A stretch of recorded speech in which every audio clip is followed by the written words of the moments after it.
Mr. Klutz puckers up. When Mr. Klutz got back from the hospital, we were all relieved to hear that he hadn't broken any bones. He was limping, though, and he told us he would have to use a cane for a week. We were afraid he might call off the chocolate party, but he was more excited about it than ever. Everybody in the whole school got involved doing math problems so we could win the party, even the teachers. During library period, Mrs. Rupee asked us questions like, if the library had 100 books and you checked out 50 of them, how many would be left in the library?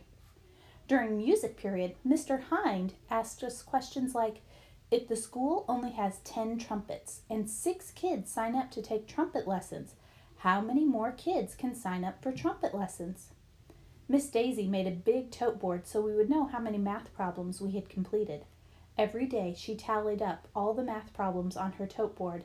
It wasn't long before the school had finished 1,000,000 math problems. Andrea did the problem that put us over the top, of course. I hate her. On the night of the chocolate party, you should have seen the gym.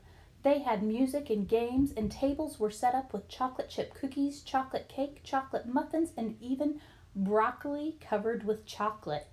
Yuck! By the end of the party, I thought I was going to throw up.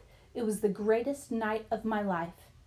At 9 o'clock, somebody came in with this pig on a leash.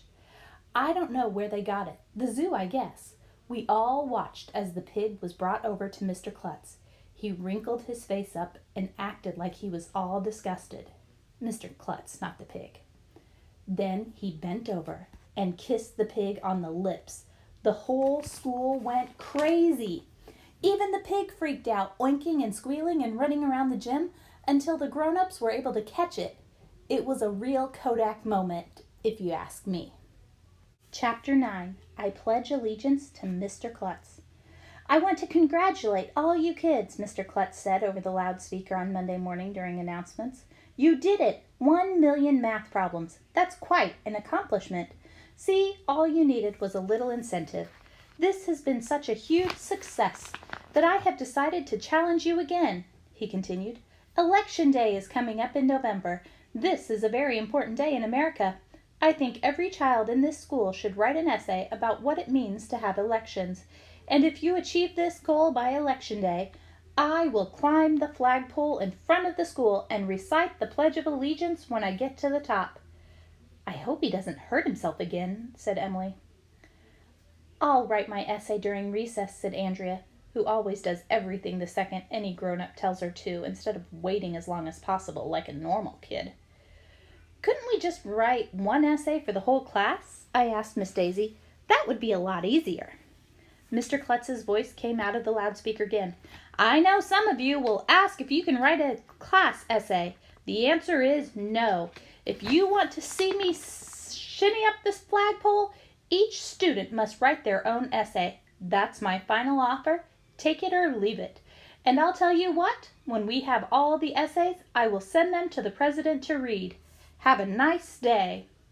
The thought of the President of the United States reading our personal words was pretty cool, I had to admit.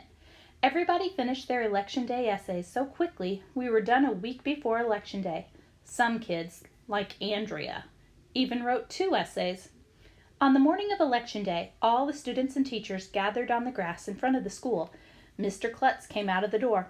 He was wearing a red, white, and blue Uncle Sam costume. He also had on sneakers and one of those harnesses that lumberjacks use to climb up trees. His legs were all better, and he didn't walk with a cane anymore. We all let out a roar when Mr. Klutz started to shinny up the flagpole. I was a little afraid he was going to fall and break his leg or something, but he didn't. For a principal, he was a good climber. When he got to the top, we all recited the Pledge of Allegiance with him. Then everybody let out a cheer. When he was sliding down the flagpole, Mr. Klutz got his foot caught in the rope that holds the flag. As he was trying to get his foot loose, his hand slipped and he fell. The next thing we knew, Mr. Klutz was hanging upside down from the flagpole. His Uncle Sam hat fell off. Everybody gasped. Mr. Klutz was just hanging there, halfway up the flagpole, like he was another flag or something. It would have been the funniest thing in history of the world if we didn't honestly think Mr. Klutz was going to fall and land on his head. "Help!" he shouted. "My foot is caught in the rope!" "Quick! Get some pads from the gym for him to land on!" yelled Mrs. Rupee, the school librarian. "Call the fire department!" yelled Mrs. Cooney, the nurse. Everybody was running around like crazy, and nobody knew what to do. It looked like Mr. Klutz would just have to hang there all day from the flagpole. "He'll figure out a way out of this," I told the kids in my class. "When the blood rushes to his head, it will help him think." But it was Miss Daisy who came up with a great idea. She went over to the bottom of the flagpole where the rope was tied up. She took the knot out and held both ends of the rope tight. Then slowly and carefully she began to let out some rope and lower Mr. Klutz down the flagpole, just like he was a regular flag. When he reached the bottom, the teachers caught him and loosened the rope from his foot. He was okay, he said, except for rope burns on his legs. "Hooray for Miss Daisy!" our class cheered. After he was back on the ground, Mr. Klutz got up, brushed himself off, and walked up the front steps, like it was totally normal for a principal to hang upside down from a flagpole. Mr. Klutz is nuts.